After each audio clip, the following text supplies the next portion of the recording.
एक सुबह आप उठते हैं, खबर आती है कि पेट्रोल सिर्फ 3 रुपये महंगा हुआ है। टीवी पर कुछ लोग मुस्कुराते हुए कहते हैं कि देश के लिए इतना तो सह लेंगे। लेकिन क्या यह सच में सिर्फ 3 रुपये की बात है, या एक बहुत बड़े आर्थिक तूफान की पहली खामोश दस्तक? जरा उन लंबी कतारों को देखिए। रांची से लेकर केरल तक लोग सुबह 4 बजे से पेट्रोल पंप पर खड़े हैं। उनके चेहरों पर एक अनजाना डर है। डर इस बात का कि शायद कल तेल मिले ही नहीं। भारत हर दिन 50 लाख बैरल तेल इस्तेमाल करता है, लेकिन हमारे पास आपातकालीन भंडार कितना है? सिर्फ 18 दिन का। जी हां, सिर्फ 18 दिन। जब पूरी दुनिया आने वाले खतरे को भांप रही थी, तब हम सो रहे थे। चीन ने 200 करोड़ बैरल तेल जमा करने का लक्ष्य बना लिया और अपने भंडार भर लिए। और हमारी सरकार ने पिछले कई सालों में ना तो तेल का उत्पादन बढ़ाया और ना ही उसे सुरक्षित रखने की क्षमता। आपको बताया जाता है कि बाहरी युद्ध के कारण दाम बढ़े हैं, लेकिन पर्दा उठाइए और सच देखिए। तेल कंपनियों को हर लीटर पेट्रोल पर 25 से 30 रुपए का भारी घाटा हो रहा है। यह 3 रुपए की बढ़ोतरी तो बस एक शुरुआत है। अगर यह पूरा बोझ आप पर डाल दिया गया तो दाम 200% तक बढ़ जाएंगे। क्या आप इसके लिए तैयार हैं?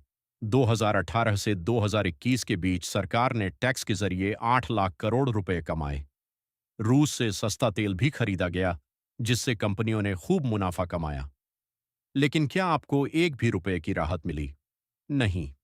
आपको सिर्फ भ्रम और आत्मनिर्भरता के नारे मिले। इस बढ़ती महंगाई का असली बोझ कौन उठा रहा है?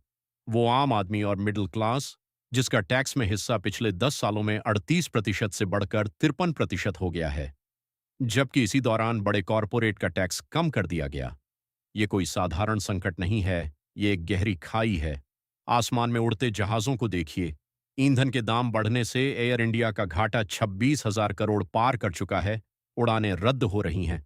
और जमीन पर हालत और भी खौफनाक है। अपने आसपास के बाजार में जाइए। साबुन, टूथपेस्ट और बिस्कुट के पैकेट छोटे होते जा रहे हैं। कंपनियां दाम नहीं बढ़ा रही, वो खामोशी से आपका सामान कम कर रही हैं। यहां तक कि पुरुषों के अंडरवियर जैसे बुनियादी कपड़ों की बिक्री भी गिर गई है। ये कोई मामूली बात नहीं है। अर्थशास्त्र में इसे सबसे गहरे आर्थिक संकट का संकेत माना जाता है। इंसान जब अपनी सबसे जरूरी चीजें खरीदना कम कर दे, तो समझ लीजिए कि अर्थव्यवस्था की सांसें उखड़ने लगी हैं। झूठ का पर्दा अब पूरी तरह से हट चुका है। 2014 से लेकर 2026 तक की आर्थिक नीतियां अब आपके सामने बेनकाब खड़ी हैं। आपको भविष्य के सुनहरे सपने दिखाए गए, लेकिन 2026 ने आपको हकीकत के धरातल पर पटक दिया है। यह सिर्फ ऊर्जा के दामों का बढ़ना नहीं है, यह एक पूरे सिस्टम का अंदर से खोखला होना है। सवाल यह नहीं है कि आज पेट्रोल कितना महंगा हुआ। सवाल यह है कि आप अपनी बर्बादी के इस भ्रम को स्थिरता का नाम कब तक देते रहेंगे।